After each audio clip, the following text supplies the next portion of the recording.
Okay guys, Dr. Lobacz here. Today we're going to talk about ear infections, and a lot of times people come into the office, especially with their young children, and they say, well, we've been to the doctor and he has an ear infection. And a common thing that doctors like to give for ear infections is antibiotics. And I'm going to talk to you a little bit today so that you have a better understanding of what an actual ear infection is. Because a lot of times people don't understand that when they hear the word ear infection, it doesn't really mean that there's an infection involved in it. An ear infection could be what they consider otitis media, which basically means otitis, anything in itis means that there's inflammation. And otitis is like ear inflammation, and it's in the middle ear, so media is middle, right? So what we're looking at is there's inflammation in the middle of your ear. Now, we have to look at where does this inflammation come from? And see, this is what makes us different than probably the medical community. We want to separate, not that they're bad, but they do something different than us. What we want to look at is the difference between separating out, knowing the difference between just throwing drugs at something and how to actually handle when you're having an ear infection or you're having inflammation. We need to look at where is it coming from? Why are you having inflammation in the middle ear? And there's a few things. So I'm going to show you a very kind of a cool chart on what the ear looks like and kind of the anatomy of that real quick.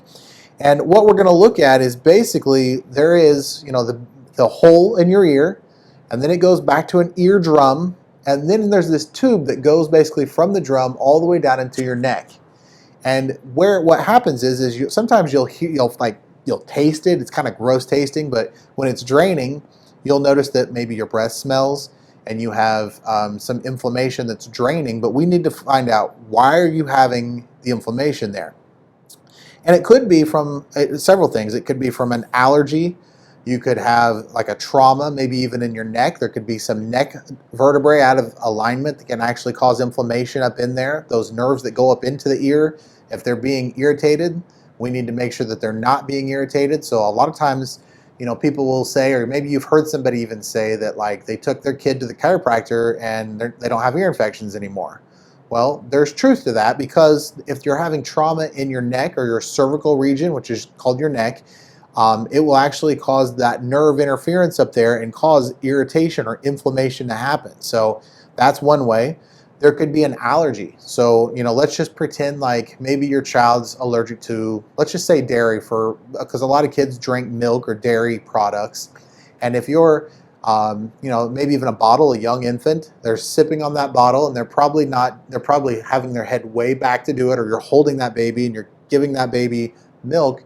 What'll happen is it'll drain up into the mouth and up into that ear canal and cause inflammation. So we want to make sure that if your child is allergic to dairy, that you can't give them dairy. We got to find something else to give them, and that might even be goat milk or some other kind of milk, an alternative to dairy. So we want to make sure we get you tested. We don't want to guess at those things and just because it'll take way too long. Let's just test them and see what's going on. And we have that ability now, which is super cool. You could have a problem even in the jaw or the neck, or foods, different kind of foods that they're even eating. It could be, like I said, dairy. You could have any kind of allergy that can cause inflammation in the ear. So it's super important to get tested and know what's going on. And also, from my perspective, we need to keep the alignment of your neck happy, so that your body is able to fight and function like it should, so that your ear is actually able to drain it. So when they do tubes, I want to talk a little bit about that, because it sets people up for this idea that they're now good. But the problem is that, let's say you have this dairy allergy and you keep feeding your child dairy, and it sets them up for more stuff down the road. Getting tubes and having that drainage is I'm not saying tubes are good, but you've actually kind of circumvented the problem, because now maybe you get some drainage, but you continue to have allergies because you didn't change anything there.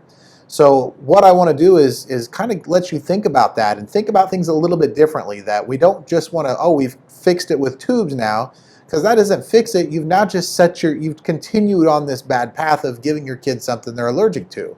So that doesn't really work out. Sometimes you'll have little lymph nodes that get kind of bigger. You'll feel them along your neck, sometimes back behind your ears or on top of your ears or in front of your ears. They're basically little nodules that pop up, and people get kind of wigged out when they feel these. But if you've been sick recently, what'll happen is they'll kind of get filled up because they're kind of like air filters in your furnace. They get kind of clogged up, and that's really what they're supposed to do. And your tonsils do that same exact thing. They'll get kind of inflamed and mad, and a lot of times the answer in the medical community is rip them out. Is that really what you want to do? Do you really want to rip out your filter? What would happen if you did that in your furnace and you just rip out the filter and then air is circulating through and it's destroying, right? So there's a reason that God gave us filters and tonsils and lymph nodes, because they're there to actually filter out the lymph, get rid of all the garbage so that your body can work better. So these are kind of like the bouncers at the very beginning. So, you know, I'm not a big fan when people are saying like, oh, we have scheduled to get their tonsils out. And they're like, yay, no more sore throats. Well, I understand that because I don't want you or your family to be having sore throats, but we really need to get to the root cause of why are you having sore throats? Why are your tonsils inflaming? So when you talk to people or you have coworkers or friends and you've seen this video now and maybe you say, you know what, maybe there's something else going on. Maybe there's a reason that you're having sore throats or you're having ear infections. So that's one thing that I want you to think differently, and if you have questions about that, please don't hesitate to contact my office.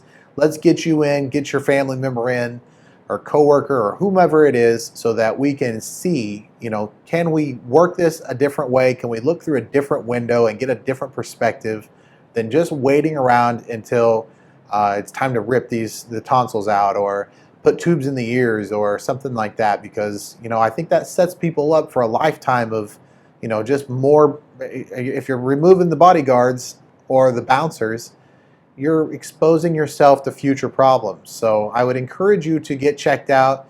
Give us a call if we can help you.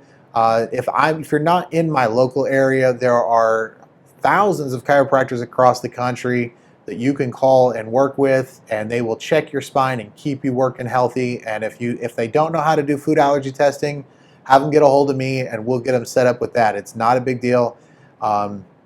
If you guys have any questions at all, please don't hesitate to let me know, and I'll talk to you next time.